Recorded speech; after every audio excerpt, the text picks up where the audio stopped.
呢個星期最 hit 嘅 AI 工具呢，都可以話係畫面睇到嘅呢一個 Mobot 啦。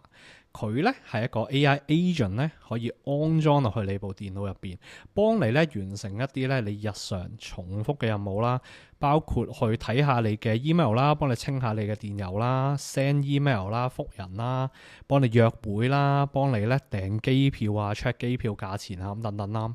除咗咧直接安裝喺你部電腦入邊去使用之外咧，你仲可以咧透過 WhatsApp 啊、Telegram 啊、Line 啊等等呢啲溝通軟件咧，直接同佢溝通，俾命令佢，等佢咧幫我哋完成工作嘅。佢又有長期嘅記憶啦，又可以控制到個 browser 啦，幫我哋去攞唔同嘅資料啦，安裝唔同嘅工具去完成我哋嘅任務啦。咁所以咧睇嚟功能係幾強大之餘咧，亦都咧可以使用嘅範圍非常之廣泛嘅。亦都係咁啦，所以佢突然間咧就好火熱，好多人去談論佢啦。犀利到點呢？犀利到咧好多人係特登去買部 Mac Mini 咧去裝 Clockboard 啦，買到咧部 Mac Mini 都斷貨嘅。咁係咪真係咁神奇呢？如果我哋真係想試玩佢，係咪要買部 Mac Mini 呢？咁啊，一部 Mac Mini 都最平都4500蚊港幣啦，咁樣咁啊。同埋咧，用 Mac Mini 去 hold 住呢個 AI agent 咧，有一個私隱嘅問題啦，就係咧佢有機會咧會攞到我哋部機嘅一啲隱私資料咧，形成一個外泄嘅漏洞嘅。咁但係如果我哋想試玩呢個 agent 啦，試玩 Mobot 或者 Clockboard 呢個 agent 啦，有啲乜嘢免費又相對比較可靠嘅方法呢？呢個影片咧，我想手把手咁樣 show 俾大家睇，究竟咧我哋點樣可以用 Amazon EC2 咧去 set up 呢一個虛擬嘅空間，安裝 Mobot， 等我哋可以試玩下呢個 AI agent， 睇下佢係咪真係咁犀利，又係咪真係可以幫我哋解決到我哋日常嘅任務呢？影片入邊出現嘅資源啦、連結啦，一如以往，我都會咧擺喺影片下方嘅資源欄嗰度嘅。即刻同大家一齊咧設定 Mobot 呢一個咧全天候幫我哋工作嘅 AI 小助手啦。我哋咧會先註冊咗一個咧 Amazon EC2 嘅賬戶啦，咁咧就用佢嚟安裝同埋咧 hold 住咧我哋個 Clockboard 嘅。咁基本上咧 Amazon EC2 咧係可以免費註冊同埋使用啦。咁啊去到畫面呢個 Amazon EC2 嘅網站啦，先按右上角就建立賬戶啦。咁梗係跟佢嘅指示啦，主要用我哋嘅電郵去註冊啦。當我哋完成咗註冊之後咧，我哋會睇到畫面咧呢一個控制台嘅。咁第一步我建議大家咧就係將我哋個 server 咧就轉翻個區域先。咁因為我而家喺香港地區啦，咁如果你咧都係好似我咁樣喺香港嘅話咧，咁啊先按右上角呢個位置就咧揀翻呢個 server 地區咧，我就建議揀新加坡嘅。咁但係例如東京啊、Sydney 啊呢啲地方都可以嘅。然後啦，我哋咧就進入咧 EC2 呢一個咧控制台啦。入到嚟咧，我哋撳一撳儀表板。咁咧第一步咧，我哋要建立咗一個 server 啦。咁啊，撳呢個叫做啟動執行個體下面呢一個按鈕。咁首先第一步咧，我哋要俾個名我哋呢個 server 啦。咁例如呢度咧，我俾個 server 名咧就叫做 Clockboard AI 咁先算啦。應用程式呢個位置咧，我哋揀翻 Ubuntu 啦。碌落少少執行個體類型呢個位置咧，我哋撳一撳佢，咁咧揀呢一個叫做 M7i Thread.Large 呢一個選項。呢個選項咧基本上咧係平得嚟咧又表現最好嘅一個選項嚟嘅。咁啊選擇咗佢啦。咁呢度咧我哋可以建立一個 key 嘅，咁啊用嚟 login 啦。咁呢度我預設咗有一個噶啦。咁但係咧如果我要建立一個新嘅話咧，我撳一撳呢度建立一個金時對啦，咁然後咧就俾個名佢啦。咁我叫做都係叫 Clockboard AI 咁先算啦。個金時類別咧，我揀翻 RSA 啦。下面呢兩個格式啦，如果你係用 Mac 嘅話咧，你就揀上面呢個 Palm 啦。如果你係用 Windows 咧，你就揀下面呢個啦。呢個咧係我哋點樣同個 server 溝通嘅方法啦。咁跟住咧俾咗個名 RSA， 然後咧揀咗 Palm。咁我用 Mac 啦，我用 Palm 啦。咁咧就撳建立金時對啦。下一步咧就喺網絡設定嘅呢個位置啦。咁我首先要確保呢個位置咧，我哋選擇咗允許 SSH 流量先啦。然後啦，我哋撳一撳編輯，跟住咧喺下方咧呢個位置，我哋撳一撳呢個掣新增安全群組。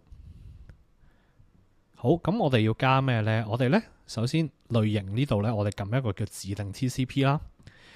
我哋最主要要改呢個位啦，連接埠啦。咁我哋咧連接埠呢度咧，我哋輸入18789，然後咧來源類別啦，我哋揀隨處好，咁啊，最主要新增咗呢個位置啦。咁其他可以保持不變噶啦。咁啊，重複一次啦，我哋咧呢個位置我哋要設定我哋個名啦。呢度揀翻 Ubuntu 啦，我哋個應用程式啦。執行個體類別我咧就使用 M7ifast.large 啦，呢個位置啦。建立翻一個金匙對啦，去 login 啦。咁然後咧網絡設定，建立翻咧呢一個 port 啦，18789。輸入晒呢啲資料之後咧，喺右邊呢個掣，我哋咧就撳啟動執行個體。咁咧佢就會咧幫我哋去建立一個新嘅 server 噶啦。咁如果你見到呢個畫面咧，就即係咧已經成功建立咗個 server 啦。咁然後咧我哋撳一撳咧呢一個 server 嘅 ID 啦，見到咧畫面咧呢一個 dashboard 啦，我哋咧就撳右上角連線，然後咧就再撳右下角呢個橙色連線掣，就打開咧我哋個 server 先。咁基本上去到呢一步咧，我哋已經完成咧建立我哋嘅 Amazon EC2 server 噶啦。下一步咧，我哋就去翻 Mockbox 嘅網頁啦。咁咧喺 Quick Start 嘅呢個位置咧，我哋選擇翻 One-Liner 啦。然後咧，我哋就將呢一行咧嘅代碼咧就複製咗佢啦，跳轉翻去我哋啱啱 EC2 個 server 啦，我哋就貼上翻，然後咧撳 Enter，咁咧佢就會自動咧幫我哋安裝咗咧我哋個 CropBot 咧喺我哋個 server 入邊噶啦。咁佢一直撈完之後咧，如果大家睇到畫面咧 show 咗呢個 CropBot 嘅 icon 嘅話咧，咁即係話佢已經成功安裝咗咧 CropBot 落去我哋個 server 嗰度啦。咁佢會自動咧去 run 呢一個設定嘅。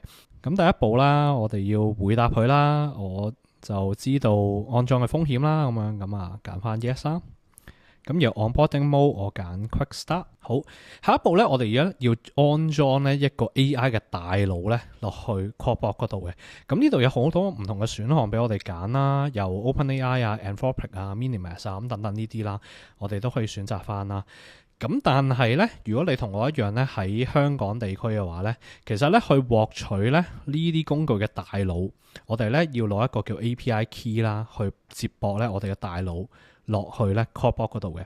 咁咧，如果你喺香港嘅話咧，攞咧呢啲工具嘅 API 咧，其實係有啲複雜同埋有啲困難嘅。咁所以咧，我喺呢度咧，我會建議咧大家選擇 OpenRouter 呢一個工具。呢一個咧係一個綜合性咧嘅 AI model 平台，可以咧一個平台幫我哋咧連接晒咧所有 AI 模型嘅。咁啊，無論係 OpenAI 啊、Anthropic 啊、Gemini 等等，都可以經 OpenRouter 去用到嘅。咁我哋選擇 OpenRouter 啦。咁然後咧，我哋揀翻第一個啦 ，OpenRouter API Key 啦。呢度咧，我哋咧要輸入翻個 API Key 嘅。我哋點樣去攞呢個 API Key 咧？首先呢度我跳轉翻去 OpenRouter 嘅網站啦。咁啊，網址我都係擺喺下方啦。咁啊，右上角先撳註冊先啦。咁啊，先輸入我哋嘅電郵，完成個註冊先啦。完成註冊之後咧，再登入我哋會見到畫面呢一個樣子啦。咁我哋咧先撳一撳 Get API Key 啦。咁咧留意翻啦，一開始用咧應該係要入$5咧作為嗰個 credit，我哋先可以用到嘅。咁啊入錢咧，我哋可以喺 credit 呢個位置啦，咁啊撳 add credit 啦，咁去入翻啦。咁入完錢之後咧，我哋去翻 API key 呢個位置啦，我哋咧撳 create API key 呢個按鈕，跟住咧就俾個名佢啦。咁例如呢個 key 我叫做 CropBot test 咁先算啦。咁啊其他可以唔教嘅，係啦，咁啊 optional 嘅，咁啊撳 create。然後咧，我哋就會有一個 key 噶啦。咁啊，撳呢個按鈕複製佢啦。然後都係咧，我哋跳翻去 EC2 嗰度咧，就貼上翻呢個 key，撳 Enter。下一步咧，佢就會叫我哋咧去揀個 model 嘅。咁會見到啦，經 OpenRouter 咧，我又可以揀到 Anthropic 嘅 model 啦。咁我又可以揀到 DeepSeek 啦，第二個 model 啦，亦都可以揀到 Gemini 啦。咁我會建議大家咧，如果一開始玩咧，我哋可以選擇 Minimax 2.1呢個模型咯，又或者係咧 GPT 5.2。咁啊呢兩個模型咧成本會比較低之餘咧，咁啊表現亦都會係唔錯嘅。咁我建議大家使用呢兩個模型啦。咁但係隨意選擇其他模型都可以嘅。咁啊我呢度揀 GPT 5.2啦。好 Snack Channel 啦，呢個咧就係我哋想點樣同 CropBot 去溝通嘅。咁呢度佢有好多唔同選項嘅，有 Telegram 啦、WhatsApp 啦，有 Google Chat 啊、Slack 啊。如果你喺台灣嘅話咧 Line 咧都可以作為一個咧同 CropBot 溝通嘅渠道嚟嘅。喺呢個教學我暫時 set up Telegram 先啦。咁但係留意翻啦 CropBot 咧唔係話就咁我 set up 完 Telegram 我就唔可以用 WhatsApp 嘅，我可以咧用唔同渠道同佢溝通都得嘅。所以話咧，我就算今次揀咗 Telegram 咧，我之後都可以 set up WhatsApp 就同佢溝通嘅。咁啊呢度揀 Telegram 啦。過咗一陣咧，佢會 load 呢一個 message 出嚟嘅。咁啊 CropBot 有個好處咧，就係咧你叫佢做啲乜咧，其實咧佢會俾埋咧一個一步步嘅指引你，咁啊教你點樣做嘅。咁咧我基本上跟住去做咧，我就可以接駁到噶啦。咁如果你冇 Telegram 嘅話咧，你就先去 Telegram 嘅網站啦。咁啊註冊咗個賬戶先啦。咁呢度咧，我首先去一個咧叫做 Blogfather 嘅 chat 先啦。咁然後咧，我第一步我就撳呢個按鈕啦 ，New Blog 啦，去建立咧一個 blog 先啦。咁跟住咧，我就俾一個名佢啦。咁我當呢個 blog 咧叫做 Sarah 啦 ，AI Designer 咁先算啦。咁呢個咧就係我哋未來咧經 Telegram 去同 CropBot 咧去溝通嘅一個窗口嚟嘅。咁啊，我講個名俾佢啦。佢最尾一定要加 blog 啊，所以我叫 Sarah AI Designer blog 咯。咁基本上我輸入完個名之後咧，佢會俾咗一個咧 token 我嘅，佢會俾咗呢個我嘅，我就將呢個咧複製啦，然後去翻 EC2 嗰度就貼上啦。咁下一步咧，佢會問我咧呢個問題嘅 config skills now 啦，咁我揀 no 啦，暫時可以唔使教住嘅，呢個都係 skip for now 啦。然後咧佢會再喺後面咧就做一啲設定嘅。咁跟住去到呢一步啦 ，How do you want to hash your bot 啦？我哋揀翻第一個選項 hash in TUI，佢就會自動幫我哋 set up CropBot 噶啦。咁如果你會見到畫面睇到呢啲指示啦，咁咧第一次 set up 嘅時候咧，佢就會問咧呢啲問題嘅。咁首先就係問我叫咩名啦，咁我就咁答佢啦 ，My name is Morning 啦。然後咧我就改個名俾佢啦，咁啊 Your name is Sarah。